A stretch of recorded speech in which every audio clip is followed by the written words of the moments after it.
नमस्कार शेतकरी मित्रांनो, जय जवान जय किसान. तुम्ही बघू शकता ते आपल्या प्लॉटला 5 जानेवारीला पहिलं पाणी दिलेलं होतं. खूप चांगल्या प्रमाणात असं फुल आलेलं आहे. मादी फुलांची संख्या देखील चांगली आहे.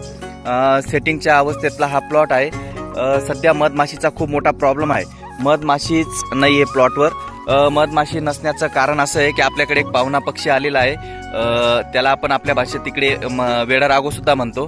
तो पक्षी त्याचं जे मधमाशी जी पोळ्यातून बाहेर निघते त्यावेळेस तो वरच्यावरती तिला वेचतो आणि खातो. परंतु आपण जर मधमाशा पेट्या शेतात ठेवल्या असतील तर तो पक्षी फक्त 11 वाजेपर्यंत राहतो. 11 वाजेनंतर तो उन्हात जास्त वेळ थांबत नाही, तो निघून जातो. त्यानंतर आपण मधमाशी पेटीचे गेट खोलायचे आहेत. त्याच्यानंतर पॉलिनेशन व्यवस्थित होतं आणि सेटिंग देखील मिळते. मी सध्या 10 दिवस झालेत मधमाशा पेट्या शेतात ठेवलेल्या आहेत. पण मला जी अडचण आली होती पहिल्या 2 दिवस की मधमाशी बाहेर निघाल्याबरोबर तो पक्षी खात होता.